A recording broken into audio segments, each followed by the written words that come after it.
En este vídeo vamos a ver un par de ejemplos sobre definición y uso de funciones recursivas y paso de parámetros a la función principal o main.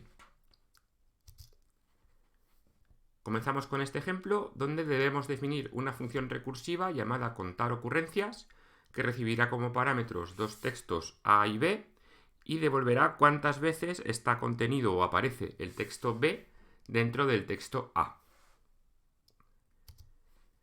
Cuando afrontamos una función recursiva, puede ser recomendable primero plantearnos cómo lo vamos a resolver.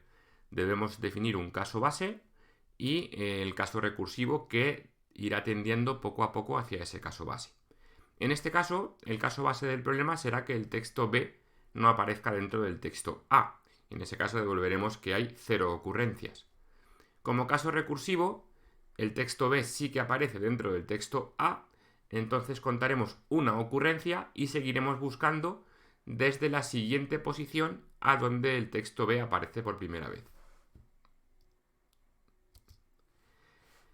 Si representamos esto en código en C#, tenemos esta función contar ocurrencias que devuelve un entero, como nos dice la especificación, con el número de ocurrencias, y recibe los dos textos como parámetros A y B.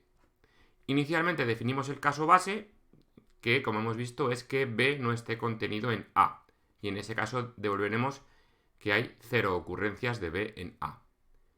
Como caso recursivo, si A sí que contiene el texto B, lo que haremos será contar una ocurrencia y volver a llamar a la función contar ocurrencias a partir de la siguiente posición donde exista el texto B. Para eso utilizaremos la función indexOf de manejo de cadenas de texto para ver en qué posición de la cadena A está el texto B y a esa posición le sumaremos el tamaño de la propia cadena B. Después, ese resultado lo usaremos como parámetro de la función substring para cortar la cadena A partir de esa posición. De forma que seguiremos procesando la cadena A desde después de haber encontrado la primera ocurrencia de la cadena B. Desde el programa principal podemos definir un texto de prueba, como el que tenemos ahí en la variable texto, y llamamos a la función contar ocurrencias para ver cuántas veces aparece la palabra una, por ejemplo. Y en este caso mostramos por pantalla que la palabra una aparecerá las veces que tengamos almacenadas en la variable veces, que será lo que nos devuelve la llamada a la función recursiva. Si miramos el ejemplo que estamos probando y lo probamos efectivamente, veremos que la palabra una aparece 3 veces en la variable texto.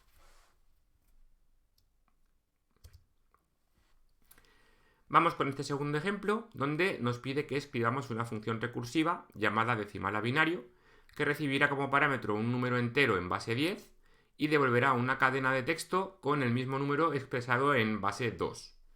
Por ejemplo, si el número que le pasamos es el 7, pasado a binario debería devolver 3 unos, y si el número es el 23, por ejemplo, pues pasado a binario debería devolver 1, 0, 1, 1, 1. Para probar esta función, lo que nos pide este ejemplo además es que le pasemos al programa principal, como argumento del main, el número que queremos convertir a binario. Bien, comenzamos planteando la función recursiva y para eso tenemos que tener claro cómo se convierte un número decimal a binario. Para este proceso lo que debemos hacer es ir dividiendo el número de decimal sucesivamente entre 2 hasta que ya no se pueda dividir más e ir acumulando los restos en orden inverso.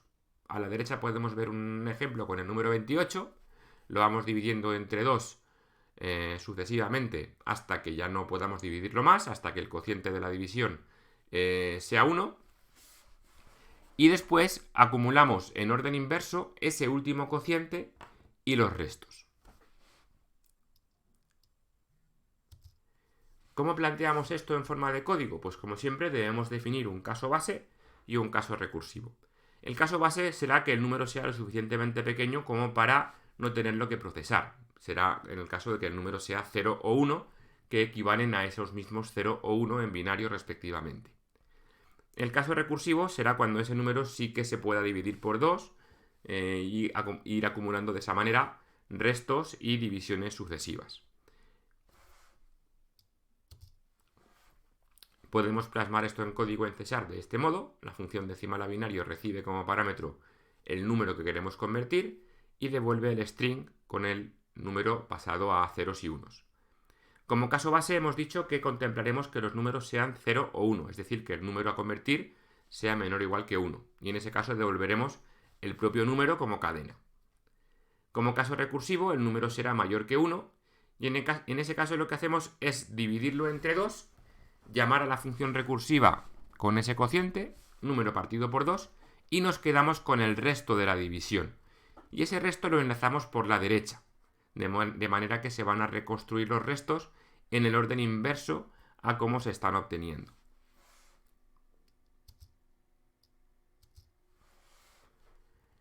Desde el programa principal podríamos probar inicialmente a convertir unos cuantos números para ver que funciona correctamente, por ejemplo el 7 y el 23 que poníamos como ejemplo en el enunciado, y veríamos que obtenemos los resultados adecuados en cada caso. Pero en realidad el enunciado decía que al programa principal le debemos pasar como parámetro al main el número que queremos convertir, es decir, que tenemos que utilizar ese parámetro args de tipo array de strings que tiene la función main. El primer elemento de ese array será el número que le pasaremos al programa para que lo convierta a binario. Así que lo que tendremos que hacer básicamente será convertir a entero el primer elemento, el elemento 0 del array args, y llamar a la función decimal a binario con ese número. Si por lo que sea se produce algún tipo de error porque no hay argumentos suficientes o porque el primer argumento de la función no es un entero, capturamos la excepción y mostramos un mensaje de error. También podríamos, como alternativa, utilizar alguna estructura if para primero verificar que estamos recibiendo un parámetro en el array de args para luego poderlo procesar.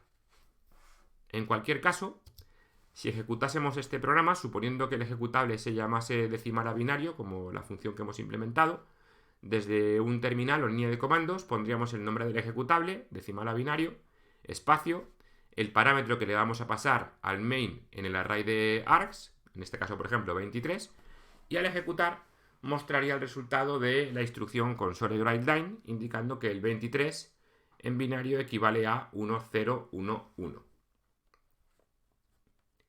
Y hasta aquí esta sesión de vídeos sobre recursividad y paso de parámetros al main.